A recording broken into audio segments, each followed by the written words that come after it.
আজকে রান্নাবান্নার ঝামেলা নাই। কালকে যে বলছিলাম রান্না করার পরে গ্যাসটা চলে গেছিলো, সেজন্য বাইরে থেকে খাবার এনে খাওয়া হয়েছিল। ফ্রিজে যা খাওয়ার ছিল সব ঢুকে রাখছিলাম।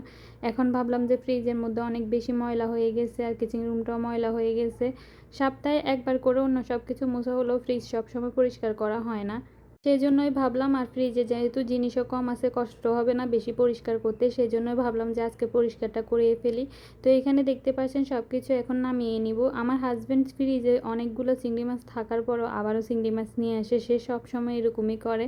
আমার কথা হলো যে একটা শেষ হলে তারপরে আনলে ভালো হয় না, অনেকদিন ফ্রিজে থাকলেও খাবারগুলো খাইতে আর ভালো লাগে না। তো দেখতে পাচ্ছেন আস্তে আস্তে ফ্রিজটাও পরিষ্কার করে নিয়েছি। ডিপটা পরিষ্কার করে আমি কিন্তু বিরতি নিব, নামাজটা পড়ে নিব, এরপরে আবারও পরিষ্কার করতে আসব।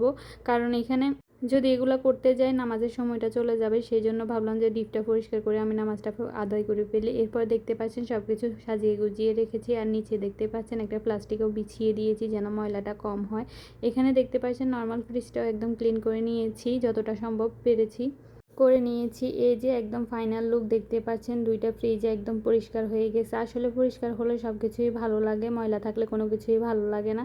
যতটা সম্ভব পরিষ্কার করে নিয়েছি, আর ছোটো বাচ্চা নিয়ে আমার কাজ করতে অনেক বেশি কষ্ট হয়। এরপরে এই তাকটাও অনেকটা গুছিয়ে নিয়েছি, যেহেতু জিনিস বেশি সব কিছু চাইলেও সুন্দরভাবে করা যায় না।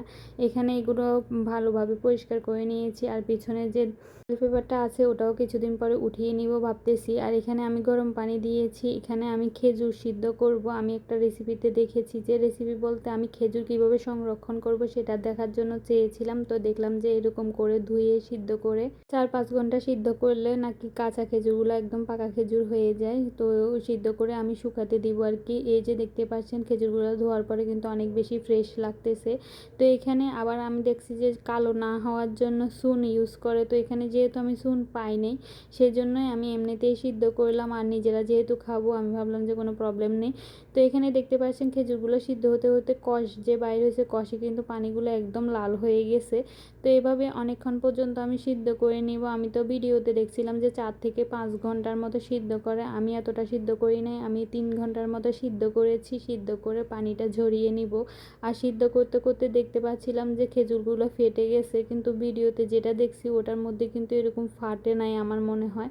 ওই রকম ক্লোজ করে তো আর দেখি নাই। তো যতটা সম্ভব এটা সিদ্ধ হওয়ার পরে আমি পানিটা ছেঁকে একটা কাপড় বিছিয়ে কাপড়ের উপর খেজুরগুলো মেলে দিয়েছি। যেগুলো পাকা ছিল সেগুলো একদম নরম হয়ে গেছে।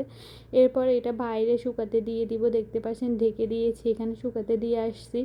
তো আজকে যেহেতু রান্নাবান্নার ঝামেলা নেই, শুধু ভাতটা রান্না করলাম, বিরিয়ানি ছিল ওটা গরম করে নিলাম, আর আগের তরকারিগুলো গরম করে নিলাম। তো আজকের মতো ভিডিওটি পর্যন্ত, সবাই ভালো থাকবেন, সুস্থ থাকবেন, কথা হবে অন্য কোনো ভিডিওতে।